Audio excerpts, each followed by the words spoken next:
12.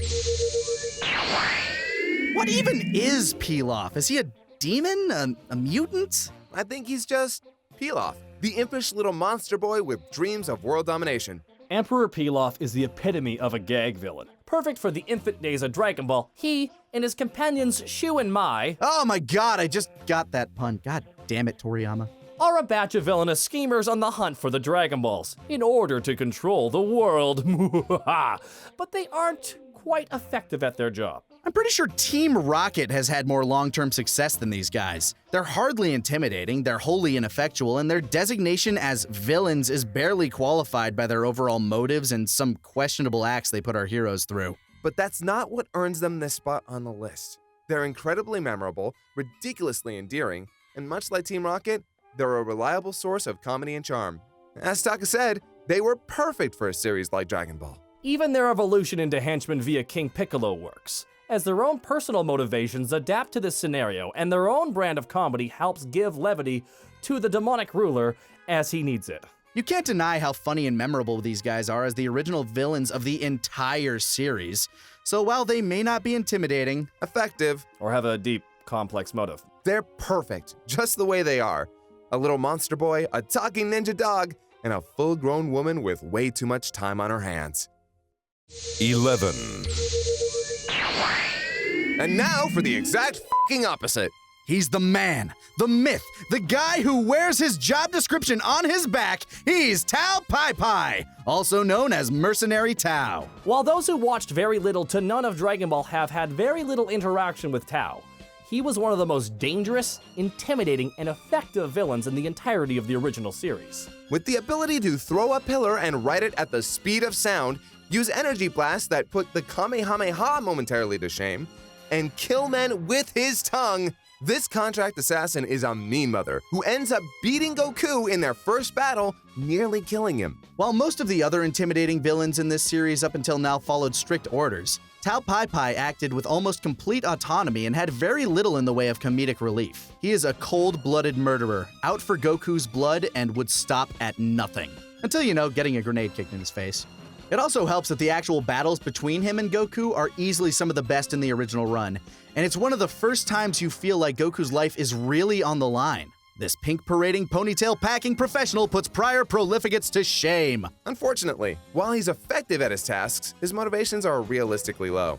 As much, he doesn't quite earn a higher spot on the list. That being said, his first appearance as a villain in the series is remarkably effective, and he stands high as a classic of the franchise. Also, he comes back as a cyborg. It's not quite nearly as cool as it should be. Do you think it vibrates? I mean, what's the point if it doesn't? 10. The Red Ribbon Army arc for some can be seen as a transitional period for Dragon Ball, from being primarily about martial arts and adventure to more of a serial epic. This transition can be felt in the mixture of serious action and off-the-wall comedy that the Red Ribbon Army provides.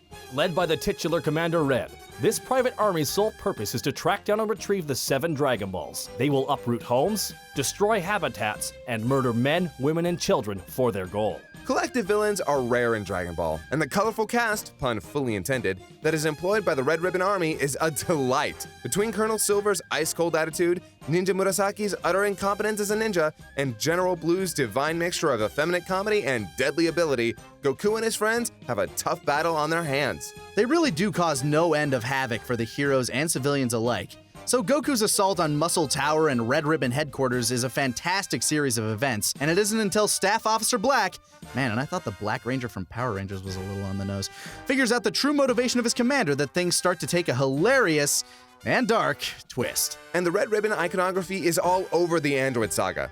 Though that does little to actually influence their position on the list, it is good to recognize their contributions as a whole. It should be mentioned that most of these guys wouldn't have ranked as high on their own, but together, they're a fantastic antagonistic force for our heroes, and their arc is one of the best in the franchise. And you can tie a ribbon on that.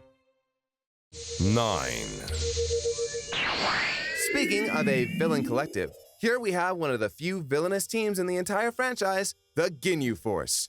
Toku Sentai! Toku Sentai! Last entry, we mentioned the Power Rangers. Here, we see a full-on inspiration from the Japanese formula in full effect, with a group of alien mercenaries that are as deadly as they are hilarious. While the Namek/Frieza saga is known for its high-stakes drama, tension, and the longest 5 minutes known to man, this gaggle of goofballs runs the gambit of abilities, strengths, and personalities. The Dairy Dorks are made up of 5 milky members, each based off of dairy products. GINYU is the Japanese word for dairy. Goldo packs the protein with yogurto, or yogurt. The deadliest combination for your arteries are Jace and Burter as cheese and butter, and Rikum is cream, aka cream. Are any of these implicitly sexual to you? Goldo's ability to stop time by holding his breath is new to the franchise, but even this game-breaking ability is pushed to the brink up against our heroes. Luckily, he pulls double duty with psychic powers that almost ends with the world's most kid-unfriendly kebab. The fascinating thing about these guys is how well they get along with each other and how lackadaisical they are with their job of, well, murdering folks.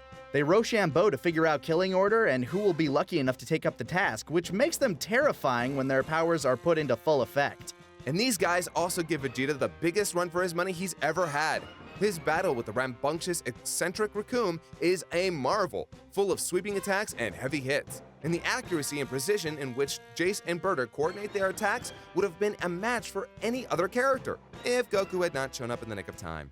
It's good he does, too. Every single one of the heroes on Namek is at death's door by the time Goku touches down. But when GINYU himself shows off his power of switching bodies, we have an evil Goku on our hands. Suck it, Black! These guys may be some of the most hilarious and threatening villains in the series, gracing us with marvelous poses, dazzling powers, and even more personality than you can handle. It's almost a shame that they're one and done here, isn't it? I take it back, Vegeta. Kill them all. 8,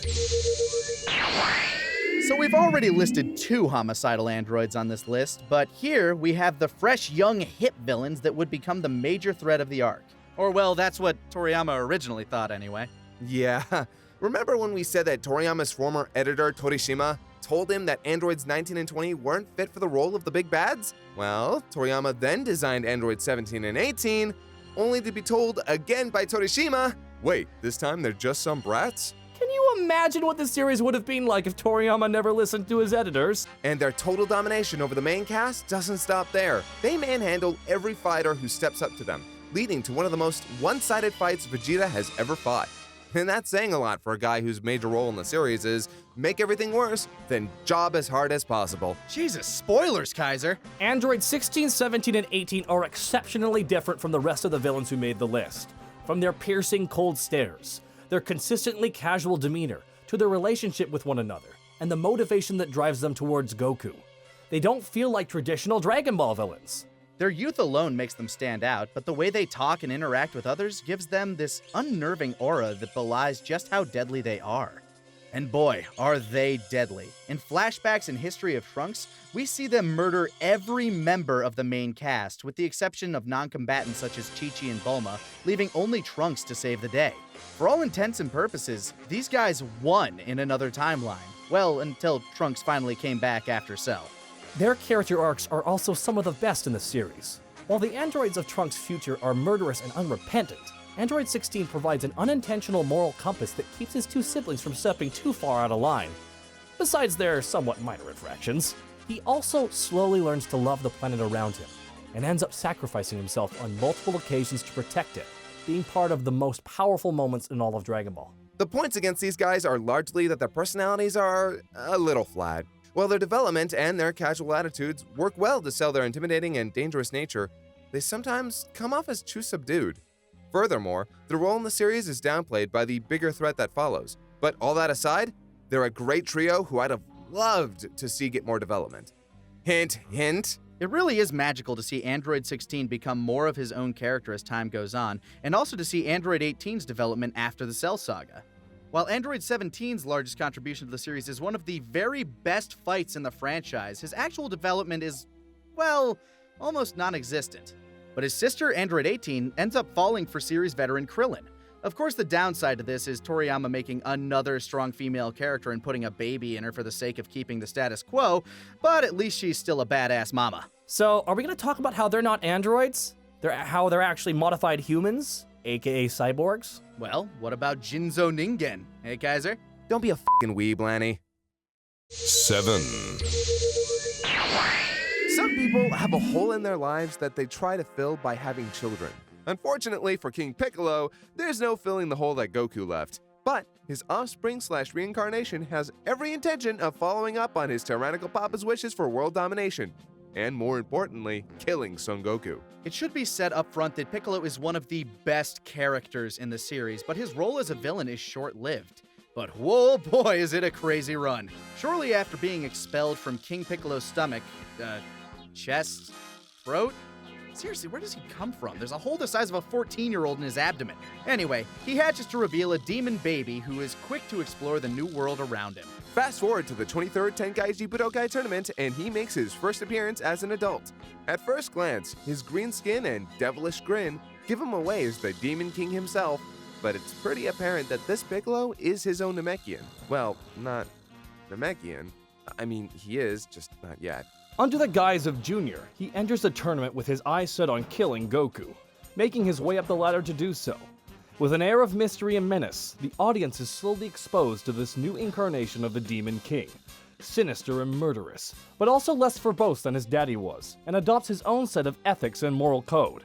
Well, with the exception of the whole murdering Goku thing, but what's an evil demon space alien gonna do? Through his fights with both Krillin and Kami, under the guise of Shen or Hero, depending on your dub, we see shades of his villainy. However, it isn't until the climactic final battle with Goku where we see him come to full fruition as a violent, unyielding monster. He pushes Goku to the absolute limit in one of the most drag-out, visceral, and exhausting fights in the entire franchise. The techniques and combat prowess on display here run the gamut, from flying to blast to Piccolo's growing ability to a Kamehameha from the feet. Their fights put the best Dragon Ball has to offer on display with wonderful animation, choreography, and just, I gotta watch it again. While Kaiser is busy digging out his blue bricks, let's take a minute to recap the fights before Goku.